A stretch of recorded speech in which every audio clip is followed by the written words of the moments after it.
मेरा YouTube channel. This is सरिता सिंह। आज के वीडियो लेक्चर में हम जिस टॉपिक को डिस्कस कर रहे हैं वो है relative pronouns. Simple grammar concept की सीरीज में हम बहुत ही बेसिक चीज़ों को डिस्कस कर रहे हैं, लेकिन वो बहुत ही इम्पोर्टेंट है। तो आज हमारा टॉपिक ऑफ डिस्कशन है रिलेटिव प्रोनाउंस। रिलेटिव प्रोनाउंस होते हैं हु, हुज, whom, which और that। ये पांचों ही रिलेटिव प्रोनाउंस होते हैं। प्रोनाउंस वो वर्ड होते हैं जो नाउन की जगह पर आते हैं। किसी भी सेंटेंस में हमें नाउन के रिपीटेशन से बचने के लिए हम प्रोनाउंस का यूज करते हैं। प्रोनाउंस और नाउन्स किसी भी सेंटेंस में as a subject and as an object की तरह आते हैं।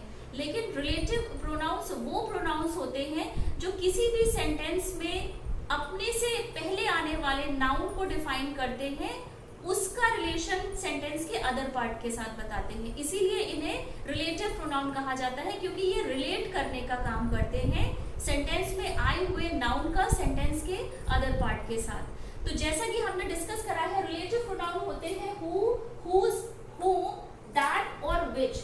इसमें से हम who, whose और whom का यूज करते हैं जब हम पर्सन्स के बारे में बात करते हैं।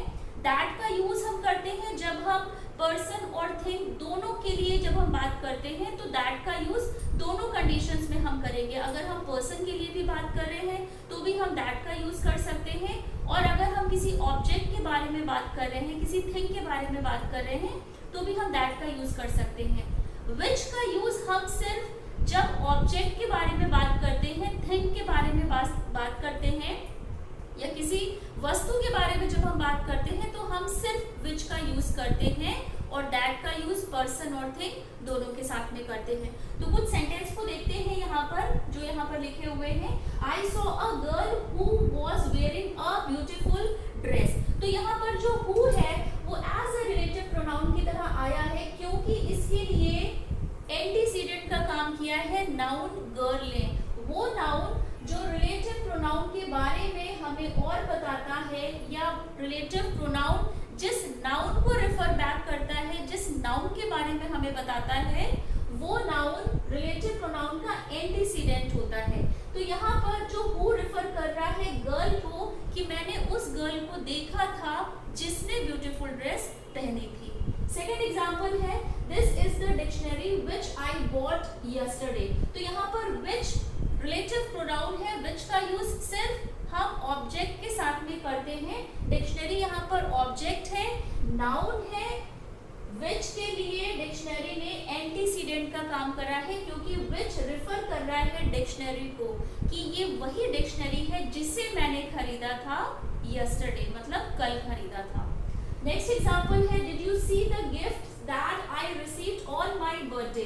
तो यहाँ पर that as a relative pronoun की तरह आया है। दैट का यूज हम पर्सन के साथ भी करते हैं और ऑब्जेक्ट के साथ भी करते हैं। गिफ्ट यहाँ पर एज अ ऑब्जेक्ट की तरह आया है।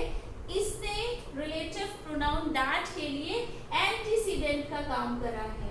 मतलब जब जो रिलेटिव प्रोनाउन दैट है ये रिफर बैक कर रहा है गिफ्ट को, उसके बारे में बता रहा है कि वो gift, did you see the gift, तुमने क्या वो गिफ्ट देखे हैं जो मुझे मिले थे मेरे बर्थडे पर। तो यहाँ पर दैट रिफर बैक कर रहा है गिफ्ट को, जो कि सेंटेंस में एज अ नाउन आया है, रिलेटिव प्रोनाउन के लिए एंटीसीडेंट का काम कर रहा है।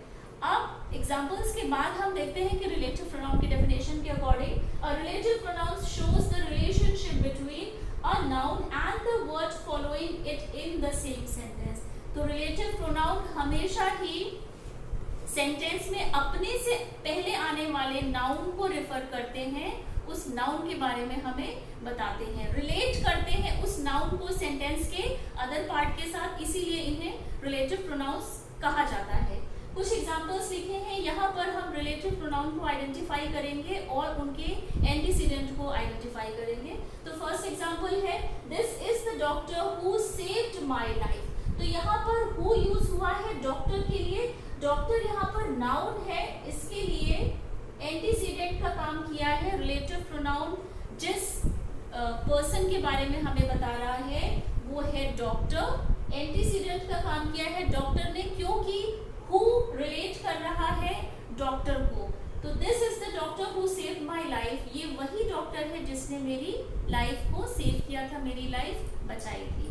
तो यहाँ पर who as a relative pronoun आया है, इसके लिए एंटीसीडेंट का काम कर रहा है नाउन ने, जो कि है डॉक्टर। नेक्स्ट एग्जांपल है do you know the musician whom I met in London। तो यहाँ पर whom है किसके लिए यूज हुआ है, म्यूजिशियन के लिए, रिलेट कर रहा है। म्यूजिशियन यहाँ पर नाउन है, whom के लिए एंटीसीडेंट का काम किया है म्यूजिशियन ने, क्योंकि ये रिलेट कर रहा है। इंटेरोगेटिव सेंटेंस है do you know the musician whom I met in London, क्या तुम उस म्यूजिशियन को जानते हो जिसे मैं लंदन में मिला था। तो यहाँ पर जब रिलेट करने की बात आ रही है तो रिलेटिव प्रोनाउन का whom का यूज हुआ है, एंटीसीडेंट का काम कर रहा है नाउन जो कि है म्यूजिशियन। नेक्स्ट एग्जांपल है this is the woman whose daughter won the prize। तो whose यहाँ पर एज अ रिलेटिव प्रोनाउन आया है क्योंकि रिलेट करा है इसने वुमेन को, वुमेन के बारे में बता रहा है कि दिस इज द वुमेन, ये वही वुमेन है जिसकी डॉटर ने प्राइज जीता था। तो यहाँ पर वुमेन नाउन है, रिलेटिव प्रोनाउन whose के लिए एंटीसीडेंट का काम किया है वुमेन ने। नेक्स्ट एग्जांपल है Tom threw away the map which the boys had found. तो यहाँ पर which as a relative pronoun की तरह आया है क्योंकि इसने रिफर बैक करा है मैप को जो कि है एक ऑब्जेक्ट। which का यूज हम सिर्फ ऑब्जेक्ट के साथ करते हैं, तो मैप यहाँ पर ऑब्जेक्ट है, which as a relative pronoun आया है, एंटीसीडेंट का काम किया है मैप ने क्योंकि ये रिलेट कर रहा है सेंटेंस के नाउन को सेंटेंस के अदर पार्ट्स के साथ में। लास्ट एग्जांपल है the man that stole the car has gone to jail. तो यहाँ पर that as a relative pronoun की तरह आया है, रिफर बैक करा है इसने मैन को। मैन यहाँ पर नाउन है और रिलेटिव प्रोनाउन के लिए इसने एंटीसीडेंट का काम कर रहा है क्योंकि यही जो नाउन है ये रिलेट कर रहा है सेंटेंस को सेंटेंस के अदर वर्ड के साथ। दैट का यूज हम कर सकते हैं पर्सन और थिंग दोनों के साथ में, और विच का यूज हम तब करेंगे जब हम सिर्फ ऑब्जेक्ट के बारे में बात करते हैं। तो इतना सा ही डिफरेंस है दैट और विच में कि दैट का यूज हम करते हैं पर्सन और थिंग दोनों के साथ में, और विच का यूज हम तब करेंगे जब हम सिर्फ ऑब्जेक्ट के बारे में बात करते हैं। तो आज हमने रिलेटिव प्रोनाउन को डिस्कस करा है। रिलेटिव प्रोनाउन वो वर्ड्स होते हैं जो रिलेट करते हैं सेंटेंस के नाउन को सेंटेंस के अदर पार्ट के साथ। वो नाउन जिसे ये रिलेट करते हैं वो इसका एंटीसीडेंट कहलाता है, मतलब ये उसी को ही रेफर बैक करते हैं। रिलेटिव प्रोनाउन होते हैं who, whose, whom, which and that, जिसमें से हम who, whose और whom का यूज करते हैं पर्सन के साथ में, और that का यूज हम करेंगे जब हम पर्सन और थिंग दोनों के बारे में बात करते हैं। which का यूज हम सिर्फ ऑब्जेक्ट के साथ में करते हैं जब हम सेंटेंस में किसी ऑब्जेक्ट के बारे में बात करते हैं। तो आज के वीडियो लेक्चर में बस इतना ही। आई होप आपको आज का वीडियो लेक्चर पसंद आया होगा। इस चैनल पर इससे पहले जो भी वीडियोस बन चुके हैं वो सभी चैनल की प्लेलिस्ट पर बने हैं, आप वो प्रीवियस के वीडियोस भी देखिए। चैनल को लाइक, सब्सक्राइब एंड शेयर जरूर करिएगा, बेल आइकन को प्रेस कर दीजिएगा। टिल देन टेक केयर, मिलते हैं अपने नेक्स्ट वीडियो लेक्चर में।